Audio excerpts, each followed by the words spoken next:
From the moment I could string two coherent sentences together, I was bombarded with the gospel of success. Our family crest might as well have been a $, emblazoned across every napkin, every holiday card, every goddamn thing we owned. Not that we were ostentatious. Not exactly. We didn't flaunt. We just were. Comfortable. Secure. Entitled. Dad, the real estate and retail tycoon, a man who could charm the birds out of the trees and then evict them from their nests with a perfectly legal loophole. Mom, the silent partner, the queen bee overseeing her hive of properties, a woman whose smile could freeze hell over if it meant protecting her investments. They were a well-oiled machine, a finely tuned engine of prosperity, and I was supposed to be the next goddamn cog in the system. The problem? I was a faulty cog, a misfit. My gears didn't mesh with their preordained plan. I didn't want to inherit. I wanted to create. I wanted to build something from the ground up, something that was mine, not just a legacy handed down like some tired, moth-eaten coat of arms. My obsession started, like all good rebellions, with a transgression. 14 years old, bored out of my skull in detention for some minor infraction I barely remember, I stumbled upon a vulnerability in the school's ancient server. It was practically begging to be exploited. I tweaked a few lines of code, erased my detention record, and bam. Clean slate. The rush was intoxicating. It wasn't just about avoiding punishment. It was about power, about control, about understanding the hidden language of the digital world, the secrets whispered in the binary code. From that moment on, I was hooked. Cybersecurity wasn't just a hobby. It was a calling. A siren song luring me into the depths of the internet, promising untold riches and unimaginable power. I spent every waking moment immersed in it. Encryption algorithms became my bedtime stories, data breaches my daily news feed. I devoured every book, every article, every tutorial I could get my hands on. I saw the future, a world increasingly reliant on technology, and therefore increasingly vulnerable to attack. Every company, every bank, every hospital, all sitting ducks in the digital crosshairs. And I, Zachary, would be their protector, their shield, their goddamn savior. College was a formality, a means to an end, a piece of paper I needed to wave in front of potential investors, to prove I wasn't just some basement-dwelling hacker with a penchant for black hoodies. I aced every course, mastered every language, built every project, all while silently plotting my escape from the corporate cubicle farm that awaited me. Because that's what they expected. A safe, stable job at some Fortune 500 company. A corner office, a steady paycheck, a predictable life. A life that would slowly but surely crush my soul. No! I had a vision. A plan. A burning desire to build my own empire. A cybersecurity fortress that would dominate the industry. I knew I could do it. I had the skills, the knowledge, the drive. All I needed was the money. That was the catch, wasn't it? The one insurmountable obstacle standing between me and my destiny. Rent, equipment, salaries, software licenses. It all added up. Not millions, no, but enough to make my meticulously crafted business plan a reality. Enough to take that first, terrifying leap of faith. And who better to ask than my parents? The paragons of entrepreneurial success. The people who had instilled in me, from day one, the importance of ambition and innovation. They would understand. They would see my potential. They would believe in me. Wouldn't they? I spent weeks perfecting my presentation. Every graph, every chart, every market analysis meticulously researched and flawlessly presented. I anticipated every question, every objection, every potential pitfall. I practiced my pitch in front of the mirror until my reflection begged for mercy. This wasn't just a pitch, it was a performance. My life depended on it. And now here I am, standing in their living room, the air thick with expectation and dread, ready to lay my soul bare at their feet, ready to ask for their blessing, their support, their goddamn belief. I take a deep breath, trying to calm the frantic flutter in my chest. It's time! Mom, Dad, I begin, my voice surprisingly steady. I have a plan. A solid plan to launch a cybersecurity company. I unfold the first page of my presentation, the glossy paper reflecting the cold, unyielding light of their disapproval. I just hope I can survive the glare. I launch into my presentation, the carefully rehearsed words flowing smoothly, a torrent of data and projections designed to overwhelm any lingering doubts. I talk about market trends, the escalating threat of cybercrime, the desperate need for cutting-edge security solutions. I paint a vivid picture of a future where my company is at the forefront of the digital defense. Dad sits across from me, arms crossed, his expression unreadable. He nods occasionally, a slow, deliberate movement that offers no clue as to his thoughts. His eyes, usually sharp and calculating, seem distant, lost in some internal calculus. Mom, on the other hand, offers the occasional, strained smile, the kind you'd give a toddler proudly displaying a mud pie. It's not malicious, not exactly. It's worse. It's condescending, a silent, pitying acknowledgement of my naivete. I try to ignore them, focusing on the numbers, on the irrefutable evidence that supports my vision. I explain my business model, my marketing strategy, my projections for growth. I emphasize the potential for profit, the opportunities for expansion, the undeniable fact that this isn't just a pipe dream, it's a viable, lucrative venture. I'm not asking for a handout, I say, my voice hardening slightly. I'm asking for a loan. With interest. I'll pay you back every penny as soon as the company takes off. I meet their gaze, challenging them to deny the logic of my proposal. The silence that follows is deafening. The ticking of the grandfather clock in the hallway seems to amplify, each tick a mocking reminder of the precious time slipping away. Finally, Dad sighs, a long, drawn-out exhale that deflates my carefully constructed confidence. Zach, he says, his voice laced with a weariness that cuts deeper than any insult. We love you, but we don't think you have what it takes to run a business. The words hit me like a physical blow. I stumble back, as if recoiling from a punch. The carefully crafted presentation slides blur before my eyes. The air in the room suddenly feels thin, suffocating. What? I manage to choke out, the single word laced with disbelief and a rising tide of anger. Mom reaches out, her hand hovering hesitantly over mine. Being a good programmer doesn't mean you'll be a good businessman, sweetie, she says. Softly, her voice dripping with that condescending pity I despise. Running a company isn't just about having a good idea. You have to manage employees, accounts, investors, and frankly, son, we just don't think you have that. That spark. The phrase echoes in my mind, a hollow, mocking reverberation. That spark. The intangible, undefinable quality that supposedly separates the successful entrepreneurs from the mere mortals. The quality that they, my own parents, apparently didn't see in me.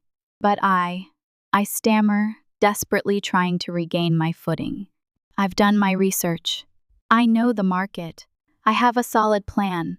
I try to argue, to reason, to plead. I point out the growth potential, the industry trends, the potential for massive returns. I tell them about the contracts I've already lined up, the partnerships I've forged, the team I've assembled.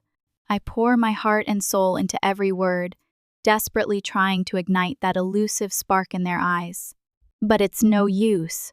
Their minds are made up. The decision is final. It's not personal, Zach, Dad says, his voice softening slightly, but his eyes remaining cold and unwavering. We just don't want to see you fail. That's bullshit. It's not fear of my failure. It's a lack of faith in my success. They don't believe I can do it.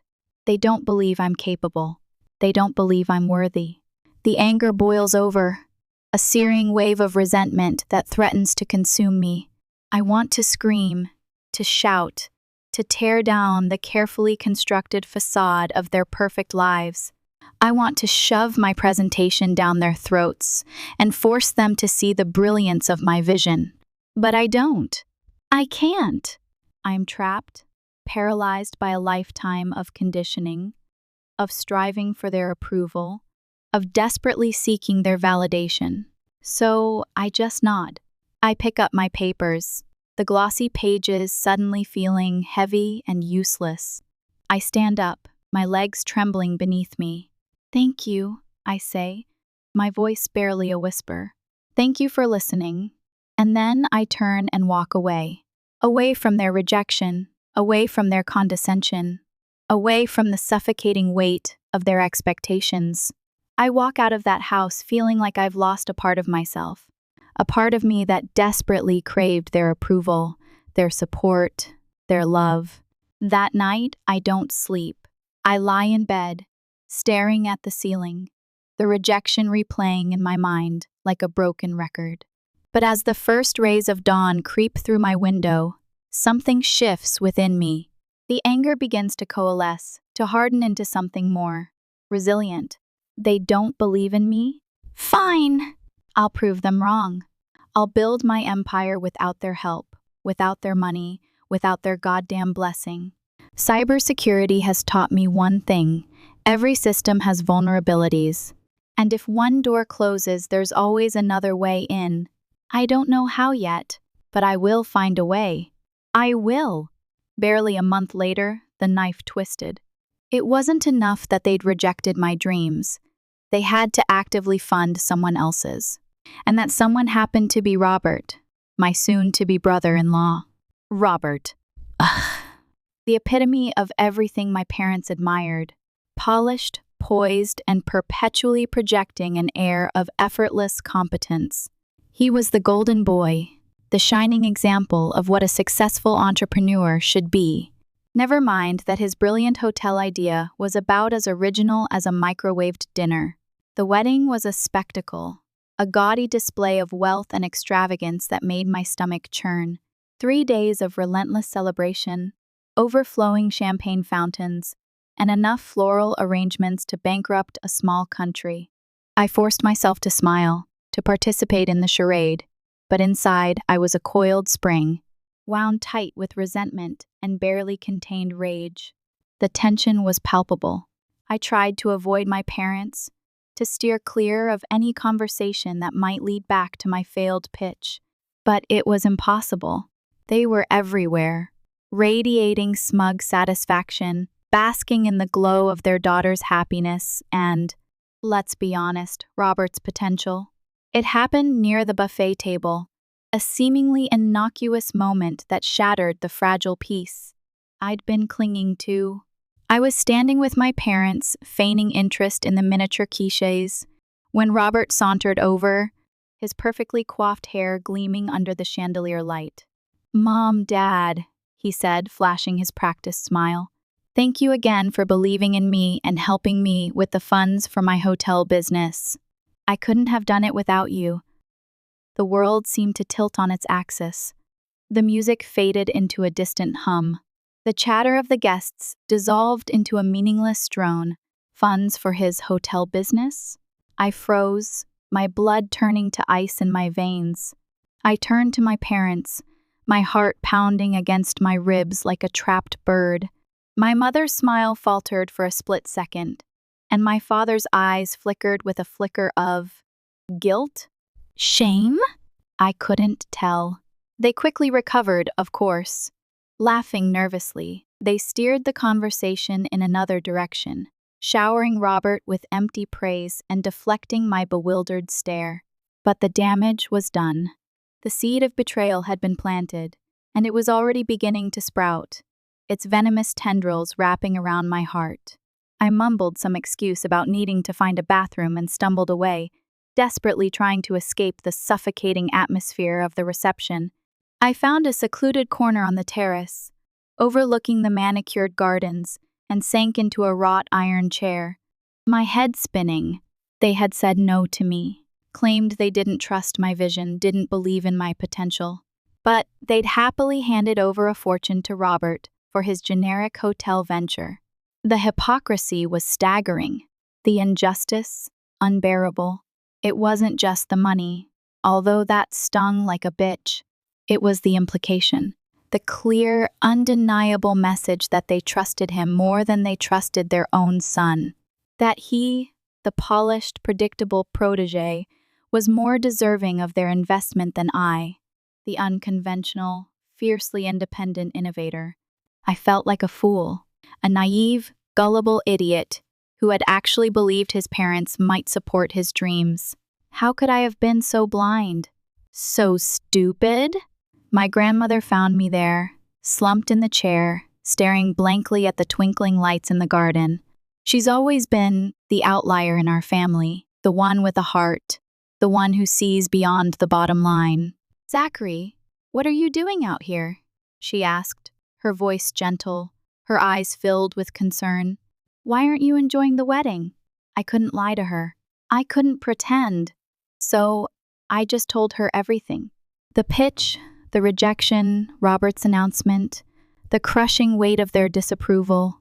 She listened patiently, her hand resting on mine, her touch a small source of comfort in the swirling chaos of my emotions. When I finished, she sighed softly, her eyes filled with a mixture of sadness and understanding. "Sometimes people see potential in others because they see a version of themselves," she said quietly. "Your father probably sees a younger version of himself in Robert, someone who fits his mold, who reflects his values." She paused, squeezing my hand. "But that doesn't mean you're not capable, Zachary. Being different isn't bad. It just means you have to forge your own path." Her words were like a balm to my wounded soul. For the first time in weeks, I felt understood, validated.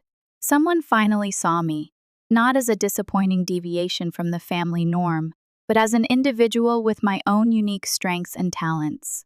"You're smart, Zachary," she continued, her eyes twinkling with affection. "You work hard. Someday, you'll build something incredible. Only it will be on your own terms." That night, I went home with a renewed sense of determination. I wasn't going to waste my energy trying to prove myself to my parents. I didn't need their validation. I was going to prove it to myself.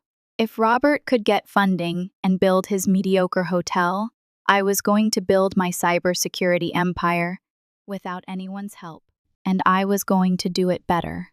Now I just need to figure out how. The hangover from the wedding wasn't just the throbbing headache and the lingering taste of cheap champagne. It was the bitter aftertaste of betrayal, the constant gnawing feeling that I wasn't good enough, that I would never measure up to my parents' expectations. I spent most of the day locked in my apartment, replaying the events of the past few weeks in my head, trying to make sense of it all.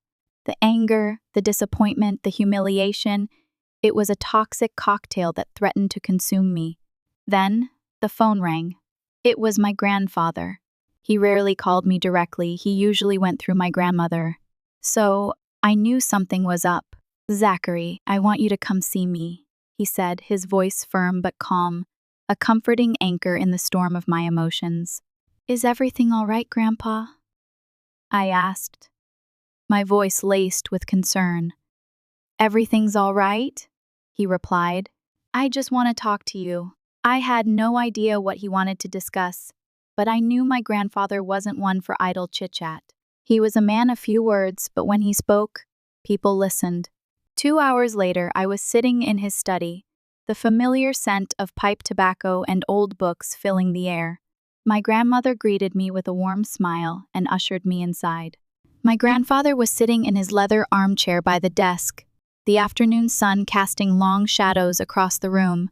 He looked older, more frail than I remembered, but his eyes, those piercing blue eyes, were as sharp and intelligent as ever.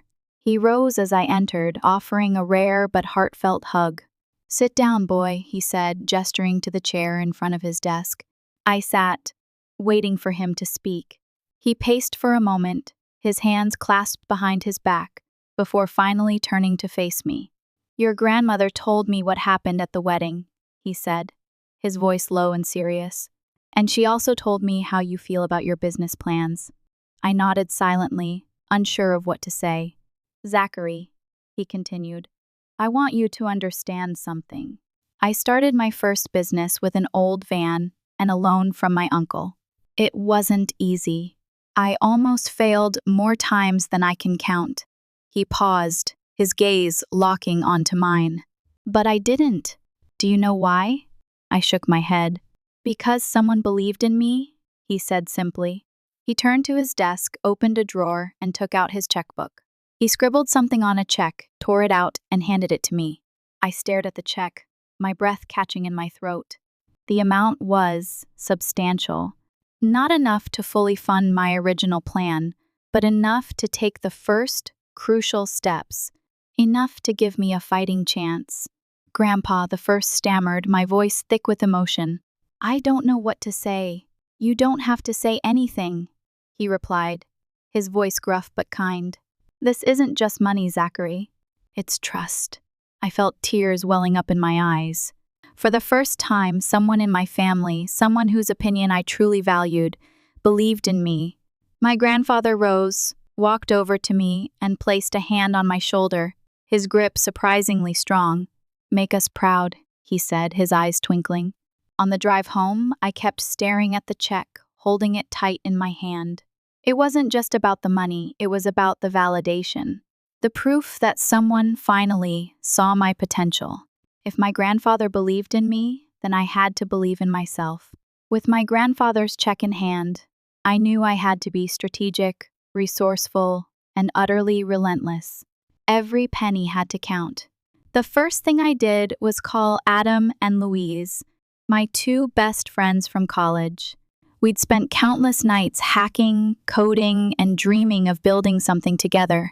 They were brilliant, driven, and just as disillusioned with the prospect of a corporate career as I was. Guys, I have some funding, I announced, barely containing my excitement. Not a ton, but enough to get started. They didn't hesitate. Both had been working dead-end jobs, saving every spare penny for a chance like this. We're in, Adam said, his voice buzzing with anticipation. Name the time and place, Louise added, her enthusiasm contagious. We pooled our meager savings, scraped together every last dollar we could find, and rented our first office. It was a dump, a cramped, dingy space in a run-down building in the worst part of town. But it was ours. The first few months were brutal. We worked around the clock, fueled by caffeine and sheer desperation. Weekends were a myth. Sleep was a luxury. We lived on instant noodles, stale coffee, and the occasional vending machine snack. Louise, with her natural charm and unwavering persistence, spent hours on the phone, cold calling potential clients, pitching our services to anyone who would listen. Adam, a coding prodigy, buried himself in his work, developing cutting-edge security systems and penetration testing tools. And I did everything else. From networking and client acquisition to programming, strategy, and bookkeeping. I was exhausted, stressed, and constantly teetering on the brink of burnout. But we persevered. We had to. We couldn't let my grandfather down. At first, no one took us seriously. We were just a bunch of kids with big dreams and a tiny office. Larger companies already had established security providers. Smaller companies didn't want to spend the money on something they didn't understand. Then, our first big break came. A medium-sized financial firm had been hit with a major cyber attack. Sensitive data had been stolen, and they were desperate for a solution before the information leaked. It was a make-or-break moment. This was the kind of client that could change everything. We met with their executives, analyzed the attack, and worked tirelessly, around the clock, to contain the damage. In less than a week, we managed to recover their systems, patch the security breach, and strengthen their defenses. When we presented our findings, the CEO was stunned. "How did we not know about you before?" he asked, his voice filled with awe. That contract changed everything. It gave us the financial breathing room we desperately needed. It allowed us to move to a slightly better office. And, more importantly, it gave us a reputation. Word of mouth spread like wildfire. Larger companies started calling. Our client list grew. What had started as an unsupported dream was now a growing, thriving business. I knew we still had a long way to go, but for the first time, I could see it. I could see the empire I was building, brick by painstaking brick, and I knew, with every fiber of my being, that I wouldn't let anything or anyone stand in my way. With our first major client under our belt, things started to move at warp speed. It was like we'd finally broken through the atmosphere, leaving the gravitational pull of doubt and uncertainty behind. Just 4 years after scraping together those initial funds, we hit our first significant milestone. We had enough revenue to expand. We opened a second office in a nearby city, a strategic move that allowed us to tap into a new market and attract fresh talent. A year later, we opened a third office in another major metropolitan area, solidifying our position as a serious player in the cybersecurity industry. We were no longer a ragtag group of friends working out of a dingy office. We were a real company, with a growing team of dedicated employees, a diverse portfolio of clients, and a reputation for excellence. The work was challenging, demanding, and often stressful, but it was also incredibly rewarding. We were making a real difference, protecting businesses from devastating attacks and helping to build a more secure digital world. And then we realized there was an even bigger opportunity: consulting. Companies didn't just want us to solve their problems, they wanted us to teach them how to prevent them in the first place. The consulting model was different, more strategic, more proactive. It allowed us to leverage our expertise to help companies build robust security infrastructures, train their employees, and stay ahead of the ever-evolving threat landscape. It was simpler and more elegant and more profitable. We launched our consulting division, and it quickly became a major source of revenue, driving our growth to even greater heights. Meanwhile, Robert's Hotel, well, it wasn't faring so well. The concept was tired, the location was uninspired, and the management was, frankly, inept. But my parents, blinded by their unwavering faith in Robert's business acumen, continued to pour money into the failing venture, throwing good money after bad. Then the pandemic hit. The travel industry ground to a halt. Reservations were canceled en masse. Tourism dried up overnight. And Robert's Hotel, already teetering on the brink of collapse, went into freefall. I heard through the grapevine that my parents had given him even more money, desperately trying to keep the hotel afloat. But it was no use. The debt piled up, the losses mounted, and eventually the inevitable happened. The hotel closed its doors permanently. I'm not going to lie. I felt a pang of sympathy for Robert and my sister. I didn't want them to fail. But there was also a part of me, a small, vindictive part, that couldn't help but feel a sense of satisfaction. My parents had bet everything on Robert, dismissing my dreams and ignoring my potential. And now I was the one with a thriving business, while he was bankrupt and humiliated. It was a stark reminder that success isn't always about following the well-trodden path. Sometimes it's about forging your own way, trusting your instincts, and refusing to give up, even when everyone else doubts you. But what really shocked me, what truly solidified my growing disillusionment with my parents, was what happened next. As my company became more successful, as our name spread throughout the industry, as the accolades and awards started to pile up, my family started referring to it as the family business. Yes, suddenly, the business they had refused to fund, the business they had claimed had no future, was now a source of pride, a symbol of our family's entrepreneurial spirit. They bragged about my accomplishments at parties, name-dropped my company in social gatherings, and even started suggesting that they had played a key role in my success. The gall of it all was breathtaking, and that I was not going to allow. 5 years after launching my company, I decided to throw a party. A big one. A celebration of a milestone that meant more to me than any business success. My grandparents' 50th wedding anniversary. They were the only ones who had believed in me when everyone else had written me off. They had seen my potential, nurtured my dreams, and given me the courage to pursue my own path. They deserved to be celebrated. I spared no expense. I rented a beautiful ballroom in a luxury hotel, hired a top-notch catering company, booked a live band, and made sure all their loved ones were in attendance. It was a night of elegance, laughter, and heartfelt tributes. But beneath the surface of the glittering celebration, a simmering resentment was brewing. The more I interacted with my parents, the more I heard them subtly taking credit for my success, the more my anger threatened to boil over. Then I overheard a conversation that pushed me over the edge. I was chatting with one of my grandparents' old friends, feigning interest in his stories about their early years, when he turned to my father and said, "You must be so proud of Zachary. He's done so well." My father's response sent a jolt of fury through me. "Yes, well, you know how it is," he said, his voice dripping with self-importance. "Family values, our guidance and support put him on the right path." "Excuse me?" I inched closer, pretending to refill my drink at the nearby bar, straining to hear every word.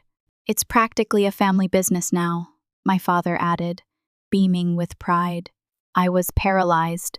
The same father who had told me I didn't have what it takes to be an entrepreneur, the same father who had preferred to fund Robert's failing hotel, was now taking credit for my success? The hypocrisy was staggering. The audacity, infuriating. As the night wore on, I kept overhearing similar snippets of conversation, each one twisting the knife a little deeper. My parents were painting themselves as the architects of my success, the guiding hands that had steered me to the top.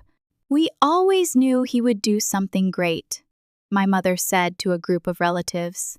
"We supported him every step of the way. It's what we do as a family," my father chimed in. "We lift each other up."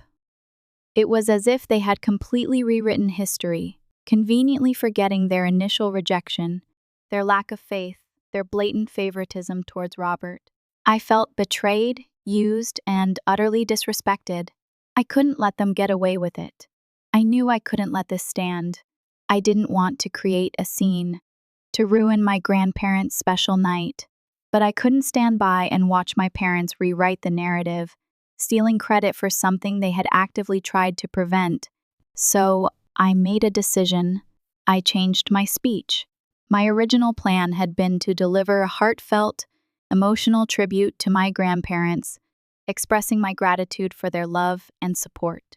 But after hearing my parents' blatant lies, I knew I had to set the record straight. I went on stage, tapped the microphone, and took a deep breath, trying to compose myself. The room fell silent, all eyes fixed on me. I started light, with a few jokes about my grandparents' long and happy marriage, praising their enduring love and unwavering commitment. But then I shifted gears. "Tonight, we're here to celebrate 50 years of love, patience, and resilience," I said, my voice growing more serious. "But I also want to talk about something else." A hush fell over the crowd. My parents, who had been smiling proudly just moments before, exchanged nervous glances. They knew what was coming. "My grandparents didn't just build a life together," I continued, my gaze fixed on my grandmother, who was looking at me with a mixture of concern and encouragement. "They built a legacy of love, a legacy of trust, and, most importantly, a legacy of faith in people."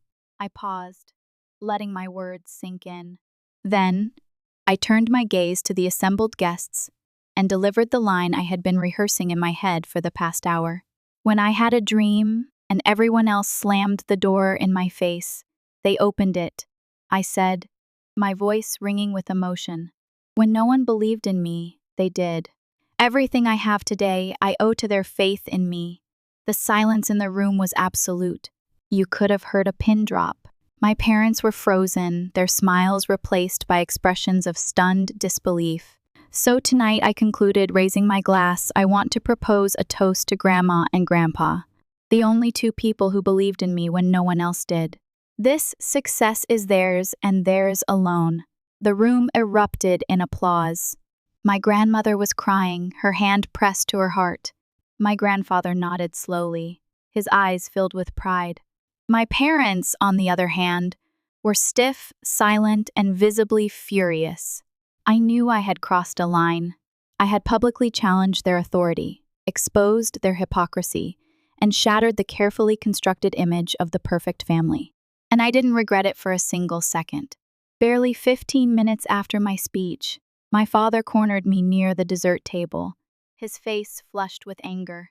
"What the hell was that speech?" he hissed, his voice barely above a whisper but laced with venom.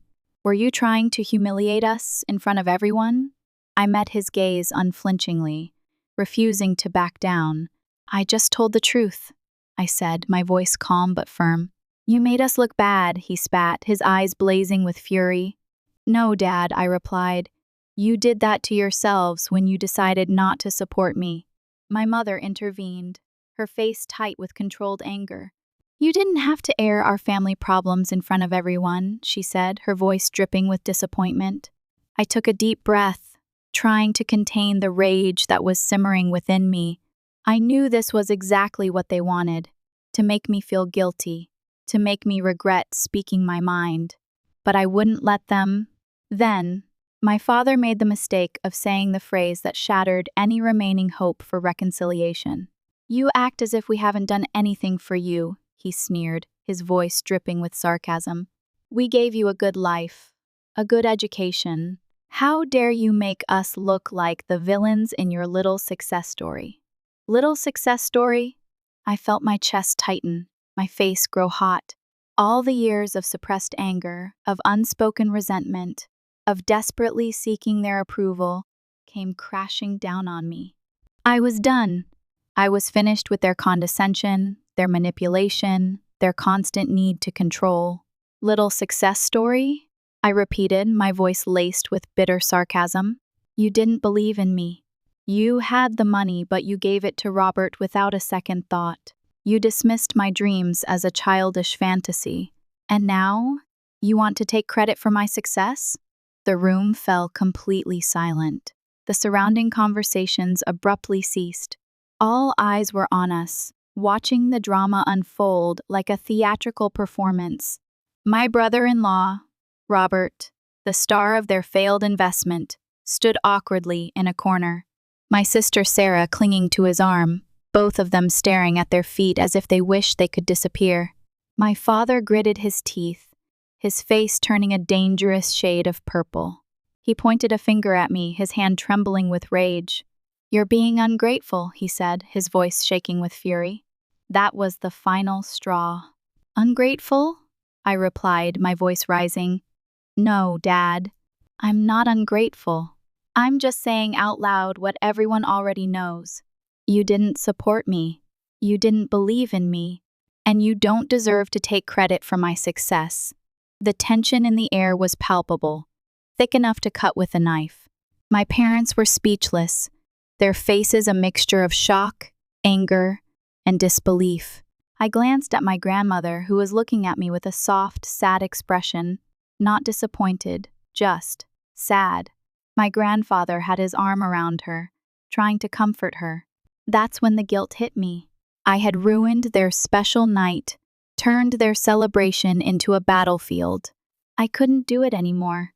I couldn't stand there and continue to inflict pain on the people I loved, even if they had hurt me deeply. Without another word, I turned and walked away, leaving my parents standing there, stunned and defeated. I didn't sleep that night. I replayed the argument over and over in my head, questioning whether I had gone too far, whether I had crossed a line I could never uncross. But deep down, I knew I had done what I had to do. I had finally stood up for myself, asserted my independence, and refused to be defined by my parents' expectations. But the consequences were just beginning. The next day, my phone started ringing non-stop. Messages flooded my inbox. Relatives, uncles, aunts, even old family acquaintances were reaching out, expressing their shock, their disappointment, their outrage. The rumors had started, and they were spreading like wildfire. "Hey, Zach," one uncle wrote, "is it true that you manipulated Grandma and Grandpa into giving you money? I'm very disappointed in how you used your grandparents' emotions to get money from them." Read a message from an aunt on Facebook. I couldn't believe it. My own parents were actively spreading lies about me, twisting the narrative to make me look like the villain. They were trying to protect their image, to salvage their reputation, to deflect blame for their own failures. It was obvious what they were doing, but the worst part was that it was working. People were starting to believe them. I wasn't someone who enjoyed confrontation. I preferred to avoid conflict, to keep the peace. But this time, I couldn't remain silent. My reputation was at stake. My relationships with my family were on the line. And my parents were determined to destroy everything I had worked so hard to build. I knew I had to fight back. But how? The rumors persisted, growing more distorted and malicious with each passing day. My parents, fueled by their wounded pride and their desperate need to control the narrative, continued to spread their version of the story, painting me as a manipulative, ungrateful son who had exploited his grandparents for financial gain. They insinuated that I had pressured my grandfather into giving me the money, playing on his emotions and taking advantage of his declining health. They claimed that I had deliberately humiliated them at the anniversary party, seeking to destroy their reputation and undermine their authority. They even suggested that I had been secretly resentful of their success for years, harboring a deep-seated jealousy that had finally boiled over. It was all lies, of course. Fabrications and distortions designed to make me look as bad as possible. But the truth didn't matter to my parents. All that mattered was protecting their image, maintaining their power, and punishing me for daring to challenge them. I tried to ignore the rumors, to dismiss them as the petty gossip of a dysfunctional family. But it was impossible. Every day brought new messages, new accusations, new expressions of disappointment and disapproval. Relatives I hadn't spoken to in years were suddenly reaching out to express their shock and dismay at my alleged behavior. Childhood acquaintances were unfollowing me on social media, sending thinly veiled messages of condemnation.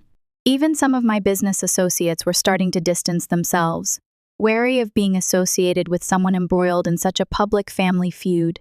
Then came the call that changed everything. It was my grandmother, calling me in the early hours of the morning, her voice trembling with grief.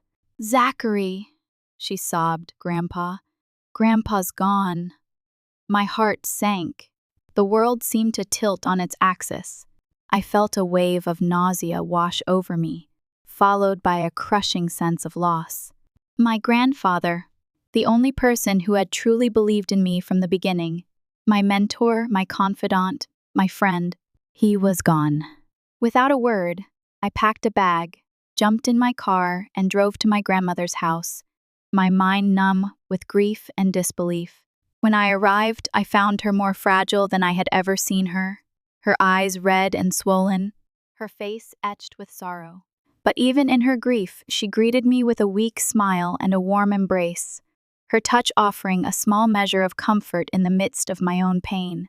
Organizing the funeral was a blur of activity. Making arrangements, contacting relatives, coordinating with the church, writing the eulogy. It was exhausting, overwhelming, and deeply painful, but I knew I had to do it.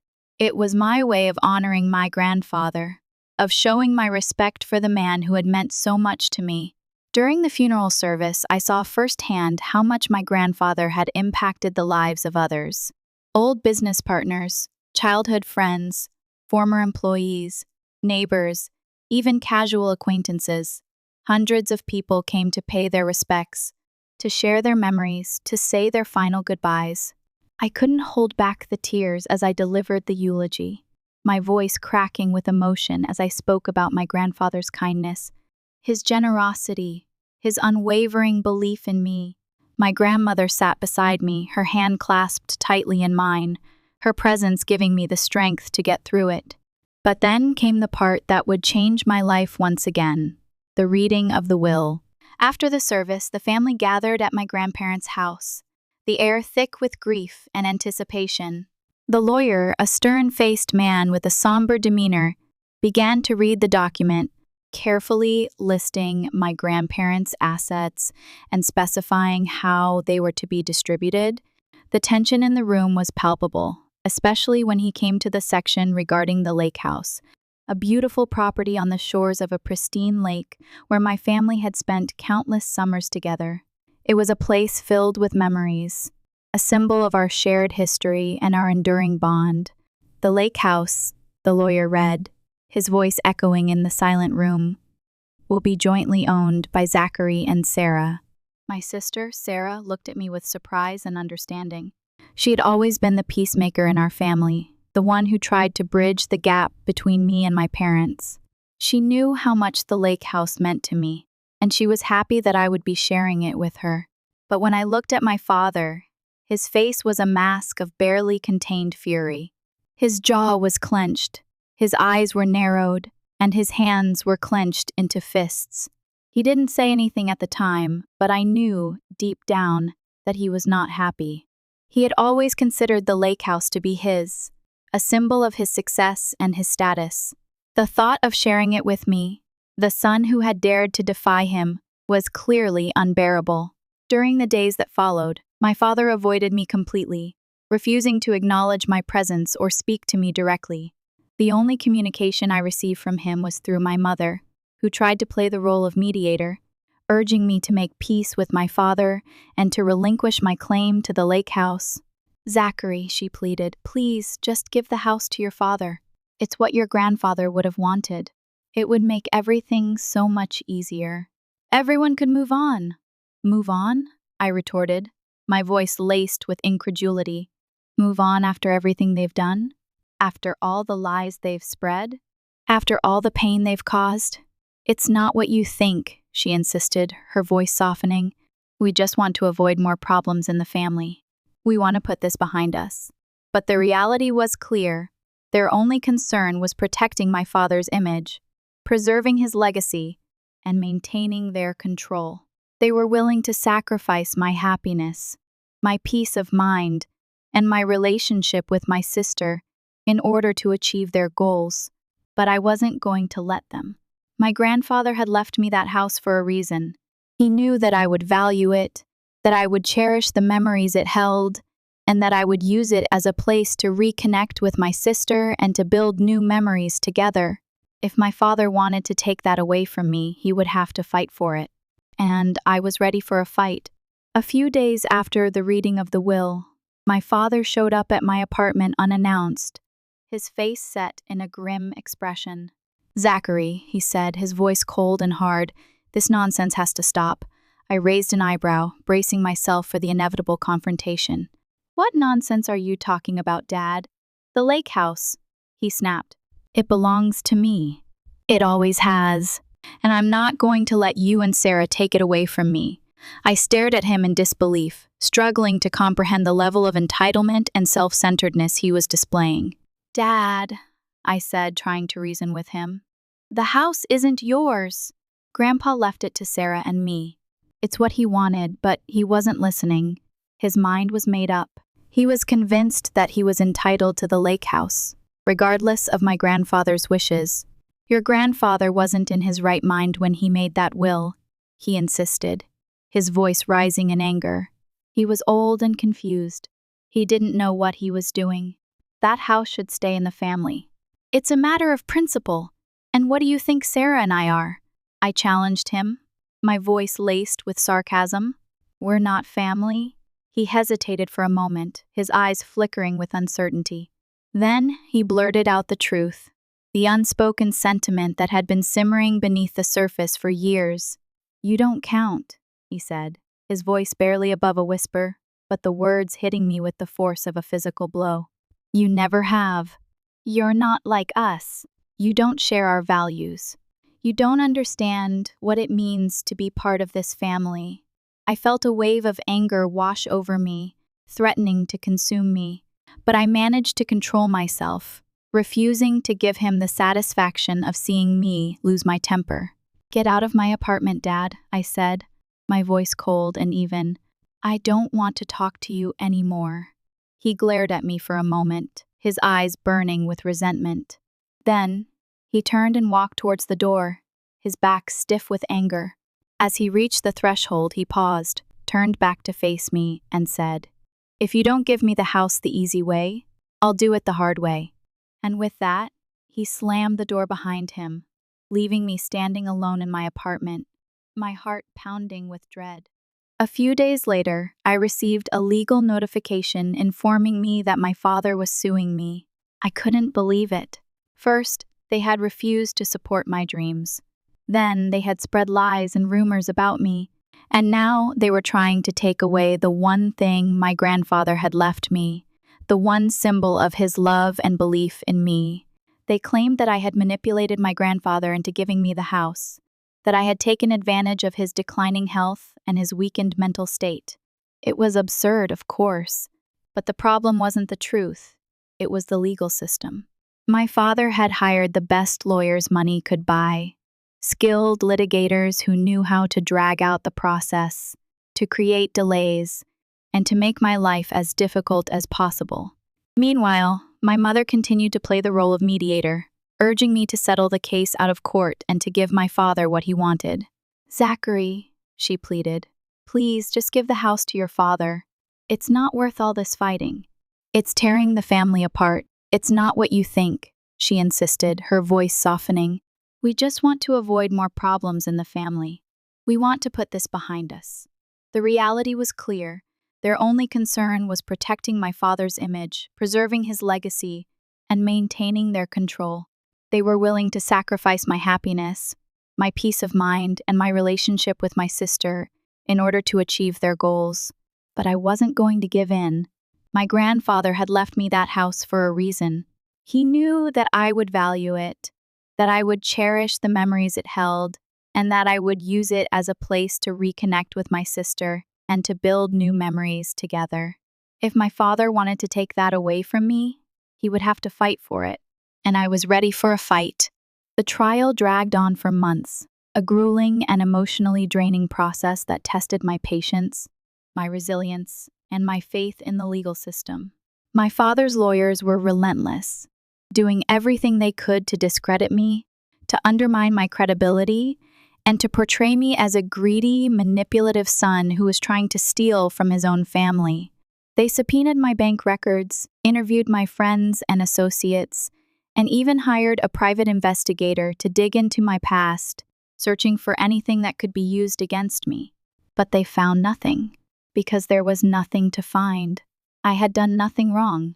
I had simply been the recipient of my grandfather's generosity, a testament to his love and belief in me. Despite my father's attempts to discredit me, my grandmother's testimony was key. Despite her grief, she was firm in her conviction, stating clearly that my grandfather had made the decision to leave the lake house to Sarah and me of his own free will, that he had been fully cognizant of his actions, and that he had always wanted us to have the house. In the end, the judge ruled in my favor. My father lost the lawsuit, but the victory felt hollow. The damage had been done. The family was irrevocably broken. The trust was shattered, and the relationship with my parents was beyond repair. I wasn't going to just stand by and let my parents win. I was going to fight back. After months of defamation and rumors, I decided to sue my father for defamation and damage to my reputation. I knew my father was in a delicate financial situation, but that was not my fault. After all, he had spent a fortune trying to save Robert's hotel, and now he had wasted even more money on this absurd lawsuit, trying to take away my rightful inheritance. The worst thing for him is that I won. My father had to pay me compensation, and, as if it were a punishment from fate, he was forced to sell his house to cover his debts. Ironically, all the money he had spent on lawyers was much more than the lake house was worth. The most shocking thing was discovering the real reason for his obsession with the house. It wasn't for memories, nor for maintaining a family legacy. My father wanted to sell it to regain his financial stability. From the beginning, it was all about money, and in the end, he lost everything. The same values he preached about family, honor, and respect crumbled because of his own greed. I, on the other hand, not only kept the house, I kept my dignity intact. After everything that happened, I learned a valuable lesson. True support does not come from blood, but from those who truly believe in you. My grandfather was the only person who trusted me when no one else did. He understood my vision when others rejected it. If I had listened to my parents, if I had accepted their idea that I didn't have what it takes to be an entrepreneur, today I wouldn't have anything. It was not easy. It was years of sacrifices, long working hours, uncertainty, and doubts, but every obstacle made me stronger. And when my company grew, my parents wanted to be part of the success they had previously belittled. They tried to take credit for something they never believed in. But the merit was not theirs. It was my grandfather's, who gave me the first opportunity. It was my friends, who trusted my vision, and it was mine, because I never gave up. Today, I look back, and I know I made the right decision. I cut ties with those who only wanted to take advantage of my success, and although losing the relationship with my parents was not easy, I know it was necessary because, in the end, my success is not theirs. It never was. It is my story, my struggle, my victory. After the trial, my sister Sarah and I made the difficult decision to sell the lake house. It held too many painful memories, too many reminders of the family rift.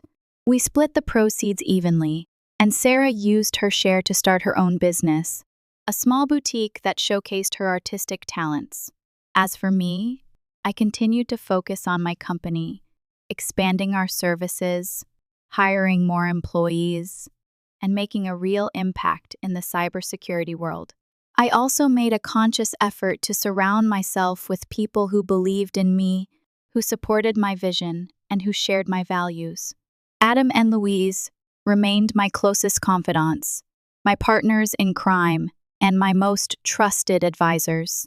Together, we built a company culture based on integrity, innovation, and mutual respect. I also reconnected with my grandmother, spending more time with her, listening to her stories, and learning from her wisdom.